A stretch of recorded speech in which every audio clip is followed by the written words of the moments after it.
আমি আপনার প্রশ্নের উত্তর দিতে আসিনি, আপনাকে প্রশ্ন করতে এসেছি। আমাকে প্রশ্ন করতে? জি হ্যাঁ, প্রশ্ন করতে। মহুয়ার আত্মহনন আপনার লেখা উপন্যাস, তাই তো? এটা বোধহয় আপনার লেখা শেষ উপন্যাস, যা কিনা পাঠক মহলে অনেক বেশি সাড়া ফেলতে সক্ষম হয়েছে। পাঠকরা কতটুকু গ্রহণ করেছে সেটা আমি জানি না, তবে আমার জায়গা থেকে আমি চেষ্টা করেছি ভালো একটা লেখা লেখা। চুপ করুন। আপনার এত বড় সাহস হলো কি করে যে আপনি আমাকে মিনিমাম ইনফর্ম না করে আমার জীবন নিয়ে উপন্যাস লিখে ফেলেছেন? এখন তো আমি আপনার বিরুদ্ধে ব্যবস্থা নিতে বাধ্য হব। আপনি অযথা আমার উপর রাগ করছেন। প্লিজ আপনি একটু শান্ত হন, আমি আপনার সমস্ত কথা শুনব, তারপর আমি আপনাকে সমস্ত কিছু পরিষ্কার করে খুলে বলছি।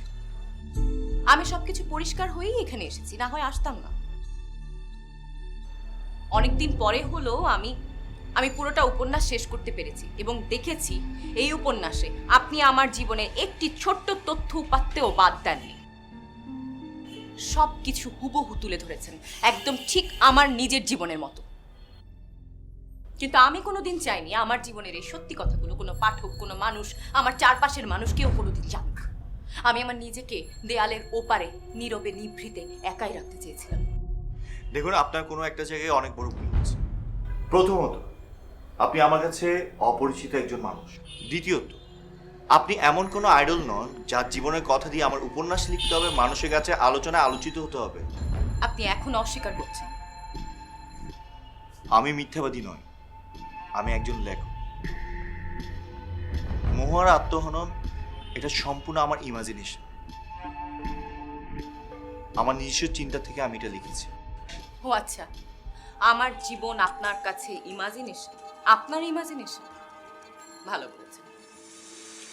আপনার এসব কথা বিশ্বাস করতে এখন আমার অনেক সময় লাগবে। তা কত সময় লাগবে? আপনি কাল আমার সঙ্গে আবার দেখা করবেন। আপনি যে কোনো সময় চলে আসতে পারেন। না, আমি আর এভাবে আপনার বাসায় আসতেই চাই না। আপনি বাইরে অন্য কোথাও আমার সঙ্গে দেখা করুন। আমি বিশেষ কোনো প্রয়োজন ছাড়া বাসা থেকে বেরোই না। আচ্ছা, ঠিক আছে। পাঠকের কাছে প্রশ্নবিদ্ধ হতে না চাইলে আশা করি এই ঠিকানায় দেখা করবেন।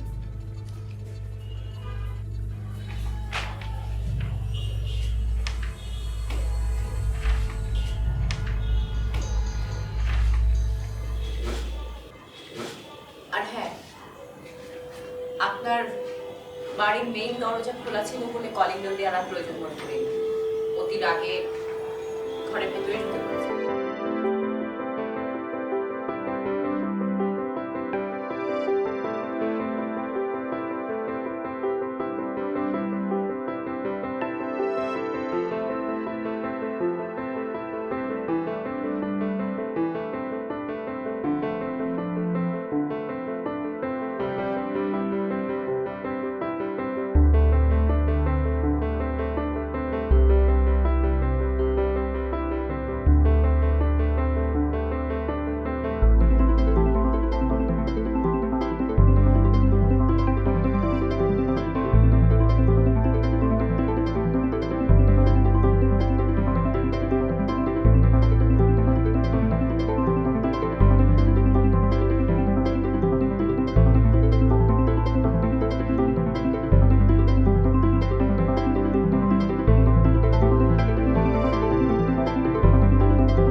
কি রে মাই, তোরা এত দেরি করলি কেন? বার্থডে পার্টি ভাই, একটু তুলে খাবি। এই শোন না, তুই যাসনি বলে কিন্তু মালিয়া অনেক মন খারাপ হচ্ছে। আলিয়া ও আবার আশ্চর্য, মালিহা কি? তুই ওকে চিনিস না? ও তো মাহিনের বান্ধবী, ওরা একসাথে লেখাপড়া করে। আচ্ছা এনিওয়ে, তুই যাসনি বলে কি হয়েছে? ও তোর জন্য খাবার পাঠিয়ে দিয়েছে। মা, তুমিও না কেমন জানো? কেমন যেন? একটু অন্যরকম। আমি মোটেই অন্যরকম না। প্রত্যেকটা বাবা মায়ের সন্তানদের সাথে বন্ধুত্বপূর্ণ সম্পর্ক রাখা উচিত। আমি ঠিক সেই রকম। তাই বলে মাহিনের বান্ধবীর বার্থডে পার্টিতে গিয়ে হইচই করবে? তুই তুই লেখক, লেখকরা সাধারণত ঘরকুনো হয়, তুই ওসব বুঝবি না। মালিহার বাবা মা আমাকে পেয়ে না মহা খুশি হয়েছে। আর কি জানিস, মানুষের আনন্দ দেখতে না আমার খুব ভালো লাগে। বাদ দাও, তোমার ওই রেস্টুরেন্টের খাবার আমার পেটে হজম হবে না। একটু তোমার হাতে রান্না খাওয়া, ক্ষুধা পেয়েছে অনেক। এই ছেলে, আমার রান্না ছাড়া মুখে কিছু রচে না না? আমি যখন থাকবো না তখন কি হবে শুনি? মা, আমার ক্ষুধা পেয়েছে। আচ্ছা বাচ্চা, আমি খাবার রেডি করে দিচ্ছি, ঠিক আছে? ফ্রেশ হয়ে আসি। হুম।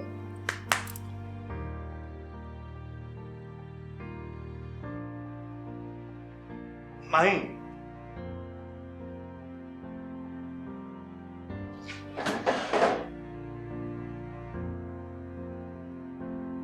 আচ্ছা তুই যে এত ঘন ঘন মালিহার বাসে যাচ্ছিস, মানে ওর ফ্যামিলিতে ওর বাবা মা সবাই ঠিকমতো তোকে মেনে নিয়েছে তো?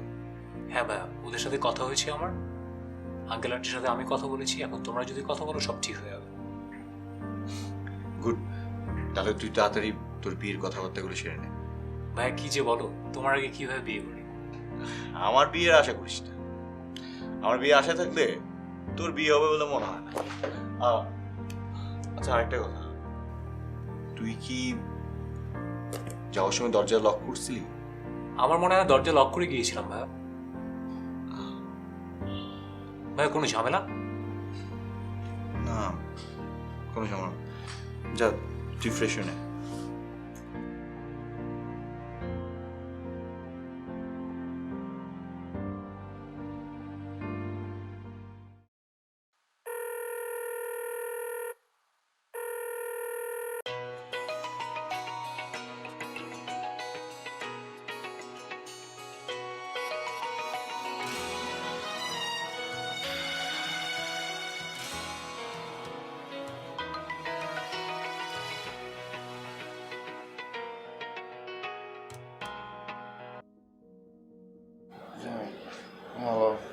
ও মাই গড, আপনি এখনো ঘুমাচ্ছেন?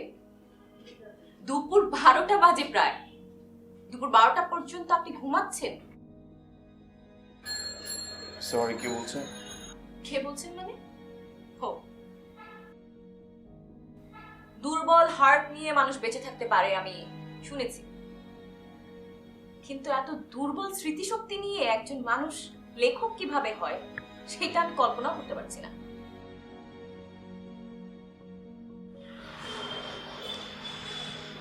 আসলে হয়েছে কি, মানে আমি ঘুম থেকে ওঠা 1 মিনিট পর্যন্ত অবুঝ বালকের মতো হয়ে থাকি।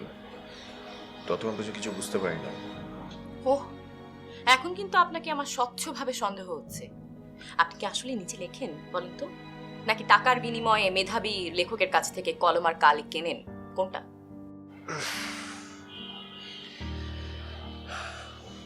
আমার 1 মিনিট পূর্ণ হয়েছে, এখন আমি চিনতে পারছি আপনি কি। আপনি গতকাল রাতের আপনি। গতকাল রাতের আমি এটা আমার কোনো পরিচয় না। আমার একটা নাম আছে, আমার নাম প্রীতি, এবং আজকে আপনার সঙ্গে আমার দেখা করার কথা ছিল। আপনি আমাকে কিছুক্ষণ সময় দিন, আপনি নিশ্চয়ই বুঝতে পারছেন। ওকে, আপনাকে কিছুক্ষণ সময় দেওয়া হলো।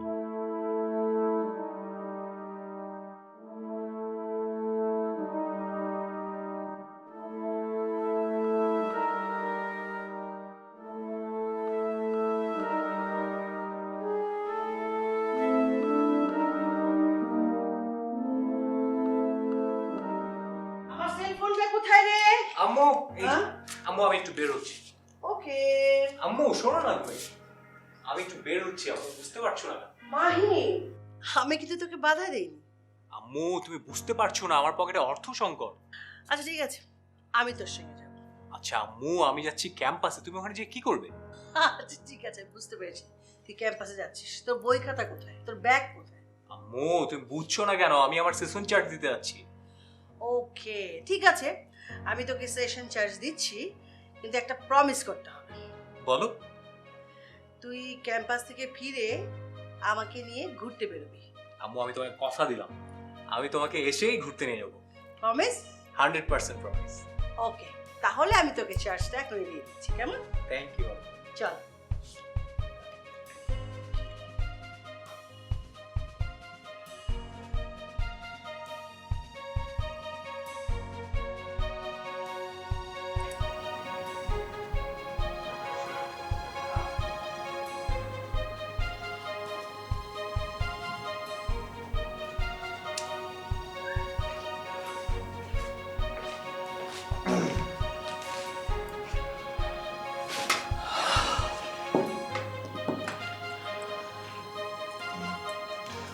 আমি দুঃখিত। আমি অনেক চেষ্টা করেছি যাতে আপনার অপেক্ষা করতে না হয়। আপনার ক্যারিয়ারটা যে আমার হাতের মুঠোয় বন্দি, সেটা ভুলে যাওয়া বোধহয় আপনার জন্য ঠিক হবে না। দেখুন, তর্ক বিতর্ক শুধু সম্পর্কের মধ্যে একটা তিক্ততা সৃষ্টি করে। আপনার আমার মধ্যে কিসের সম্পর্ক? আপনার আমার মধ্যে যা আছে তা শুধুই তিক্ততা। আমি সত্যি বলছি, আমি যা লিখেছি আমার নিজস্ব চিন্তা ভাবনা, আমার কল্পনা থেকে লিখেছি। আর আমি যদি এখন বলতে চাই, আপনার জীবনের গল্পের সাথে আমার লেখা গল্প মিলে গিয়েছে। আমি যদি বলি আপনি খুব ভেবে চিনতে সুচিন্তিতভাবে গুছিয়ে মিথ্যা কথা বলছেন। আমার গল্পের নায়িকা পরিশেষে আত্মহরণের পথ বেছে নিয়েছিল। ধরে নিলাম আপনার জীবন থেকে আমি গল্পটা নিয়েছি, কিন্তু আপনি আমার সামনে কি করছেন? আপনি তো আমার সামনে থাকার কথা না।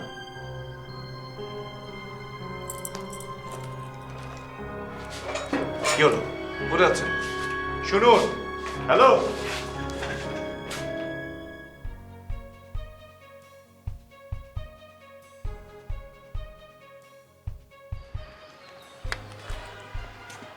সরি সরি সরি সরি, এত লেট করলে কেন? রাস্তা অনেক জ্যাম ছিল। বুঝলাম রাস্তায় অনেক জ্যাম ছিল, এটা মাফ করলাম, কিন্তু তুমি একা এসছো কেন? আন্টি কোথায়? আন্টি কোথায় মানে? কোন আন্টির কথা বলছো? আন্টি মানে তোমার আম্মুর কথা বলছি। মানে আমি কিন্তু খুব অবাক হচ্ছি, আমি তোমার সাথে দেখা করতে এসেছি, এখানে আম্মুকে লাগবে কেন? আম্মুকে লাগবে এই জন্য কারণ আম্মুই হবে আমাদের রিলেশনশিপের একমাত্র সাক্ষী। সাক্ষী? সাক্ষী মানে? এই যে তোমার সাথে আমার যে রিলেশনশিপটা রান করছে, এখন এই রিলেশনশিপের মাঝে অনেক ব্যাপার আছে, যেমন তুমি আমার সাথে অনেক বিষয় কমিট করবে, আবার আমিও তোমার সাথে অনেক বিষয় কমিট করব। এই জন্যই আন্টি সাক্ষী থাকবে, যাতে আমাদের রিলেশনশিপটা পরবর্তীতে আমরা কেউ অস্বীকার করতে না পারি। বুঝতে পেরেছো? তুমি কি আমাকে অবিশ্বাস করছো? শোনো, তোমার ভাইয়ের লেখা উপন্যাস পড়ে আমি এই সিদ্ধান্ত নিয়েছি। ওই উপন্যাস পড়েই আমি বুঝতে পেরেছি তোমরা ছেলেরা মেয়েদের সাথে কতটা চিট করতে পারো। দেখো, সব ছেলে কিন্তু একরকম না, আর তুমি তো আমাকে চেনোই। আরে বাবা, এজন্যই তো বলেছি আন্টিকে নিয়ে আসো। আন্টিকে নিয়ে আসলেই তো প্রমাণ হয়ে যাবে যে তুমি অন্য ছেলেদের থেকে একটু আলাদা। আরে আজব তো। মালিহা, আরে মালিহা শোনো, দাঁড়াও। মালিহা, আপনার আর আমি সবসময় এই জায়গাটাতেই দেখা করতাম।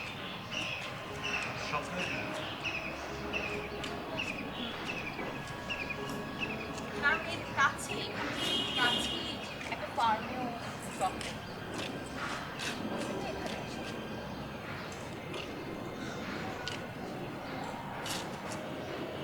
জানেন, ওনা আমাকে অনেক ভালোবাসে।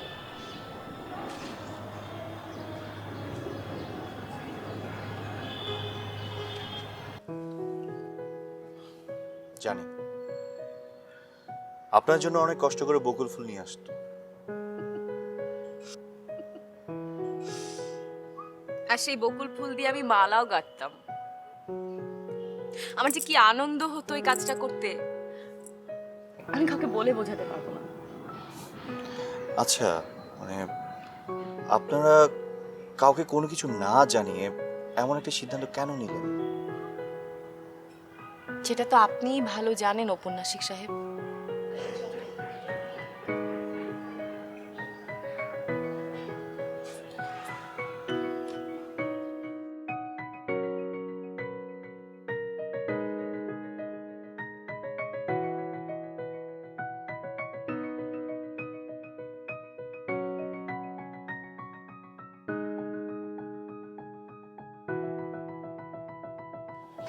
কি ব্যাপার আপনার? তুমি সরাসরি বাসায়? হ্যাঁ, শুনলাম তোমার বাবা নেই, বাইরে গিয়েছেন, তাই সুযোগটা কাজে লাগলো। মানে কি, তুমি আমার বাবাকে আমার মতো ভয় পাও? আসলে হয়তো কিছু না। একটা জিনিস কি জানো, তুমি তোমার বাবার সামনে আমাকে প্রেমিক হিসেবে পরিচয় করে দিবে, এটা আমার কাছে লজ্জা লাগে।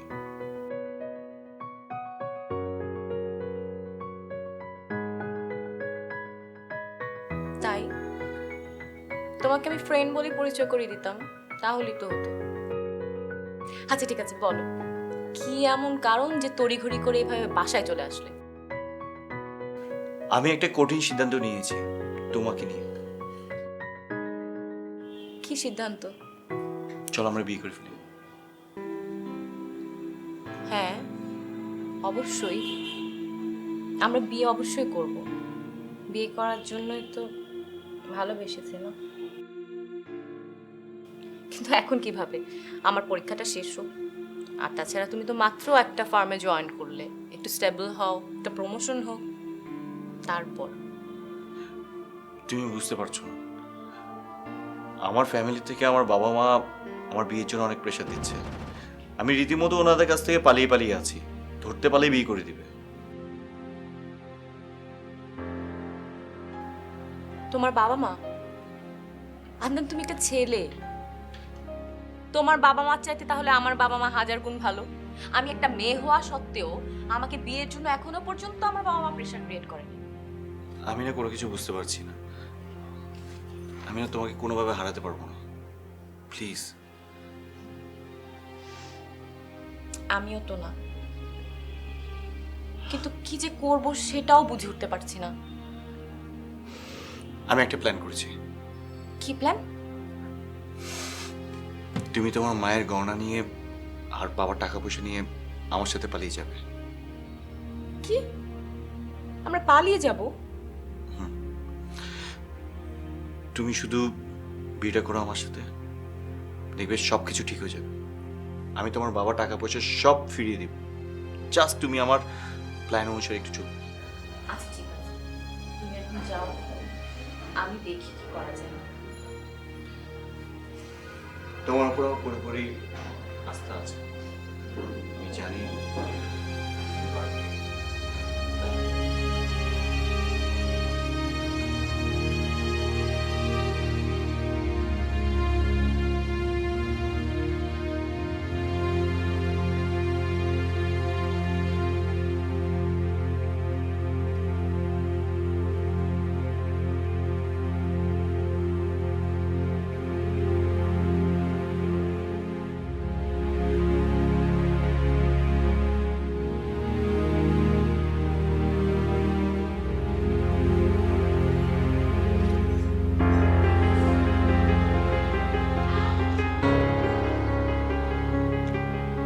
আমার গল্পের মোহিনীর মতো আপনিও রাজি হয়ে গেলেন ওর প্রস্তাবে।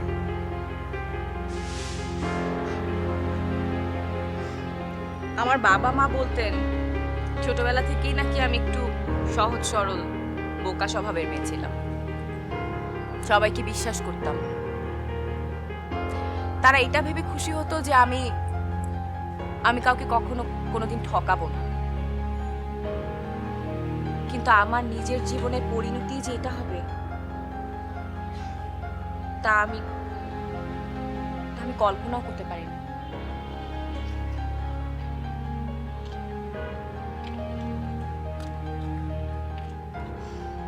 তাহলে আপনি কি পালাতে সক্ষম হয়েছিলেন?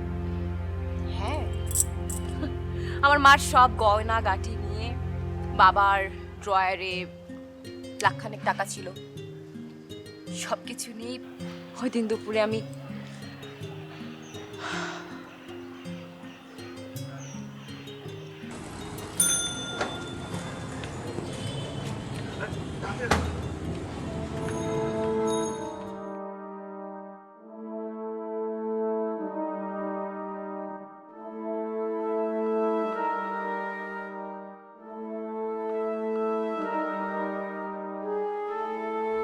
এই সবকিছু ঠিকঠাক মতো নিয়েছো?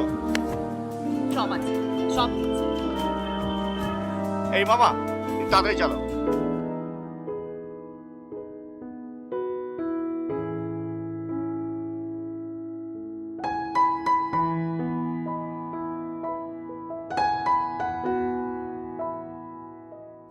বুঝতে পারছি না, আমার অনেক ভয় লাগছে।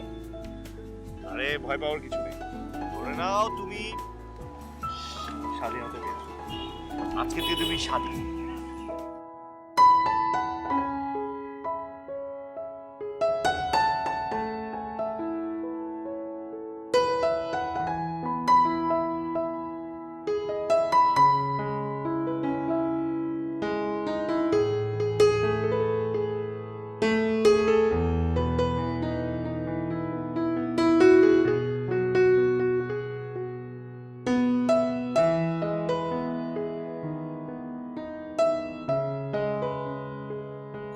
সবকিছু ঠিক আছে তো? জি ভাই। এই ধরো। দাও না।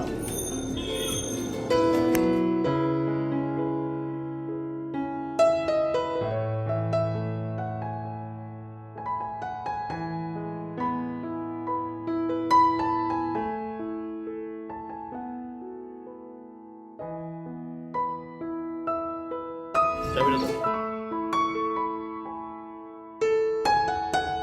চলো।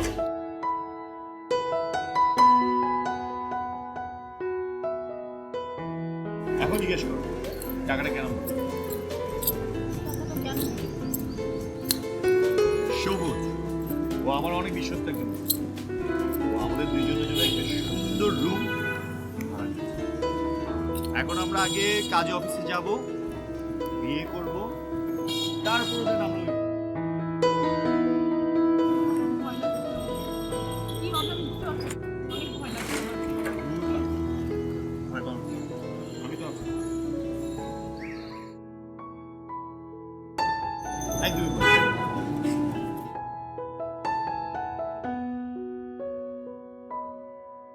তাড়াতাড়ি যাও।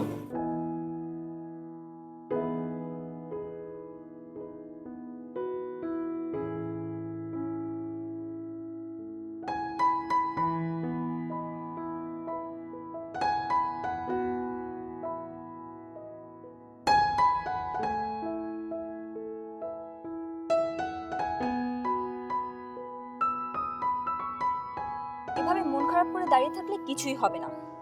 আন্টিকে ছাড়া আমি তোমার সাথে কোনো প্রকার ইম্পর্টেন্ট কথাই বলবো না। একটা উপন্যাস পড়ে কেন এমন করছো আমার সাথে?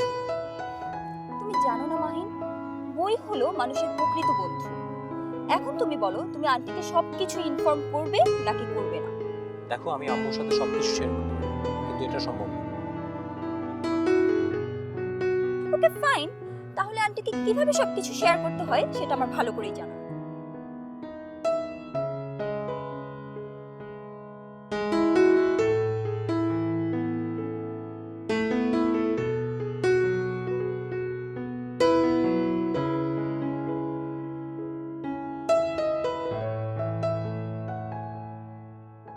তুমি যে আগে আসবে সেটা বলে আসবে না? নাও, হঠাৎ কেন এলে? হঠাৎ এসে যে দেখি কি আপনি মন খারাপ করেছেন আন্টি? আরে দেখো দেখি বোকা মেয়ের কথা, আমি মাইন্ড করব কেন? শোনো, আমি যদি জানতাম, মানে আমি যদি আগে থেকে জানতাম তুমি আসবে, তাহলে তোমার জন্য মজার মজার পিঠা পায়েস বানাতাম, তুমি এসেই সেগুলো মজা করে খেতে। তাই না?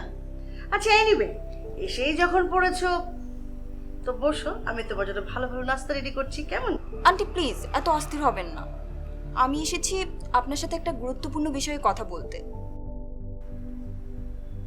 গুরুত্বপূর্ণ বিষয়? সেটা কি? সেদিন আমার বার্থডে পার্টিতে আমার বাবার বন্ধুর ছেলে আমাকে পছন্দ করে বাসায় বিয়ের প্রপোজাল দিয়ে গিয়েছে, আর আমার বাবা মাও সেই প্রপোজালে রাজি হয়ে গিয়েছে। বাহ, সেটা তো খুশির সংবাদ। আরে বাবা, তোমাদের আনন্দে আমিও তো আনন্দিত। আনন্দ নেই আন্টি, আপনার ছেলে মাহিন তো সব কিছু নষ্ট করে দিচ্ছে। কি করেছে মাহিন? বরপক্ষকে গিয়ে বলেছে তারা যাতে বিয়েটা ভেঙে দেয়। আহা, মাহিন না তোমার বন্ধু, তাহলে তোমার সাথে শত্রুর মতো আচরণ করলো কেন? সেটাই তো বুঝতে পারছি না আন্টি। মাহিন বাসায় আসলে ওকে একটু জিজ্ঞেস করে দেখবেন প্লিজ। ওকে মালিহা, আমি মাহিন এলে ইচ্ছে মতো শাসন করে দেবো, কেমন? যেন ভবিষ্যতে ও আর কোনোদিন তোমার বিয়েটা না ভাঙে। হ্যাপি?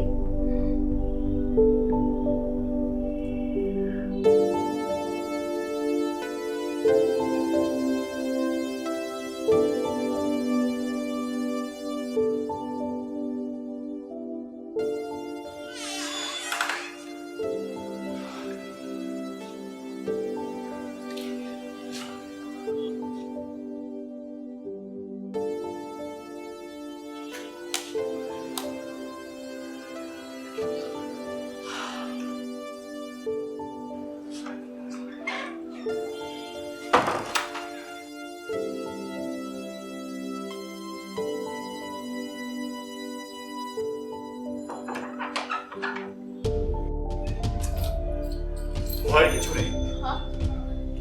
এখন থেকে আমরা দুইজন এরকম। বেশ সুন্দর না?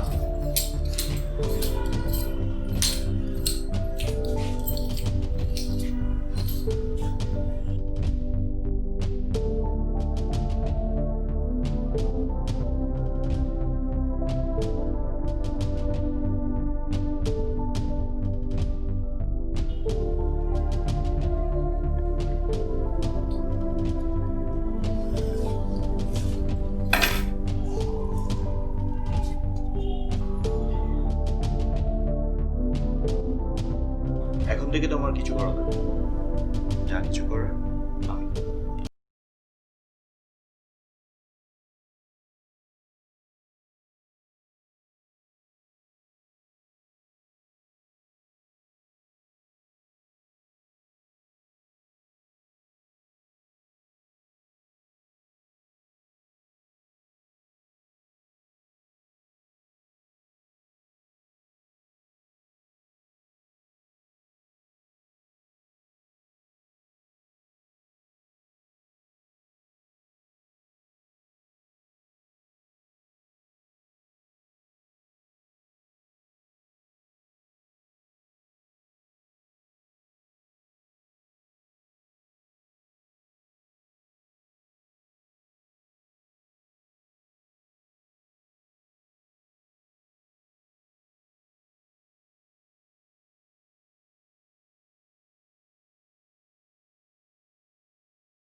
অত্যাচার শুরু করলো। মাসের পর মাস সে অত্যাচার চলতেই থাকলো। তোমার এইসব ন্যাকামোপনা আমার সাথে দেখাবে না। তোমার এইসব ন্যাকামোপনা আমার সাথে দেখাবে না।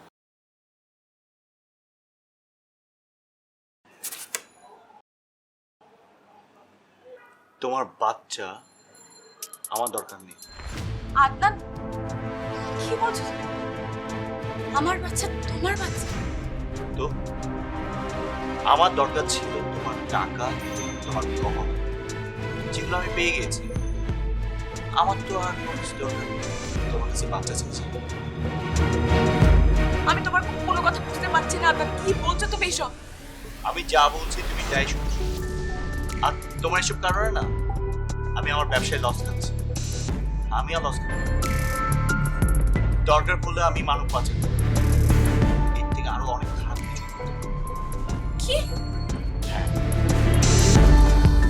তুমি যদি আমার জীবনে থাকো তাহলে আমি আমার জীবনকে কখনো এগিয়ে যেতে পারবো না। আদনান, আদনান তুমি এসব কি বলছো? আদনান, আদনান,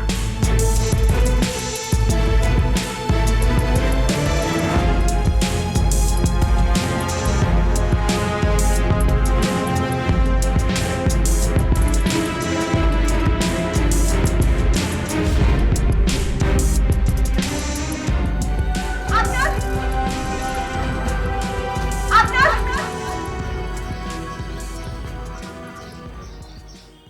আদমকে আপনি ফেরাতে পারেন, তাই না?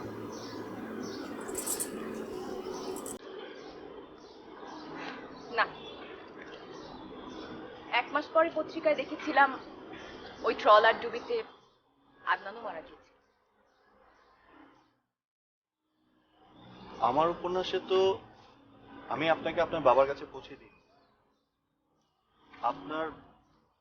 আপনার বেলায় কি ঘটেছে? আমি গিয়েছিলাম, কিন্তু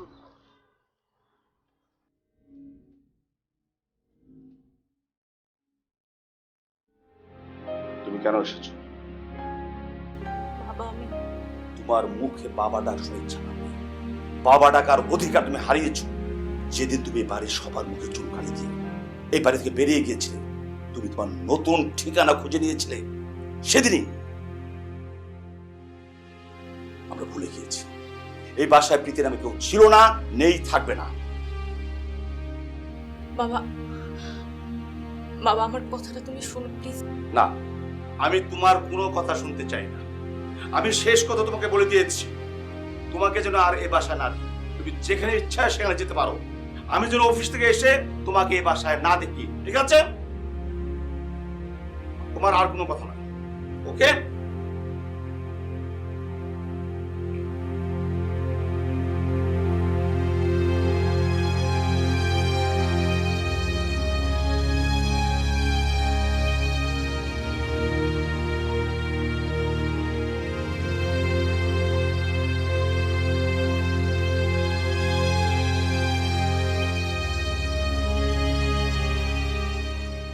ওই রাতই ছিল আমার জীবনের শেষ রাত, আমার আত্মহননের রাত। কি বলছেন আপনি এসব?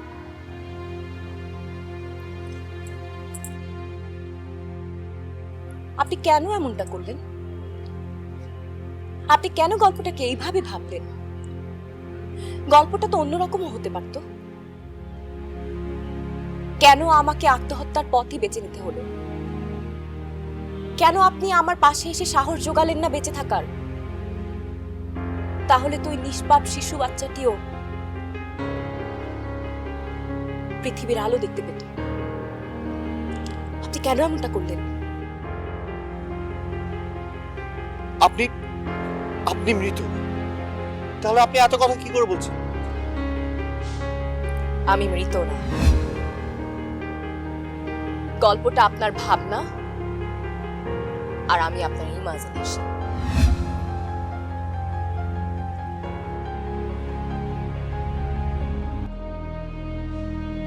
আমি মৃত না। গল্পটা আপনার ভাবনা আর আমি আপনার ইমাজিনেশন।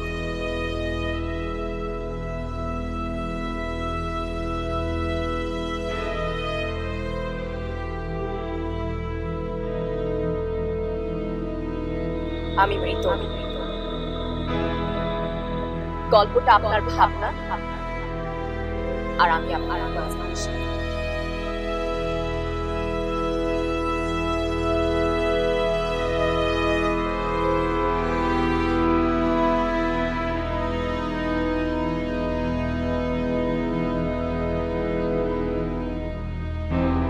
আমি মৃত। গল্পটা আপনার ভাবনা আর আমি আপনার মাঝে।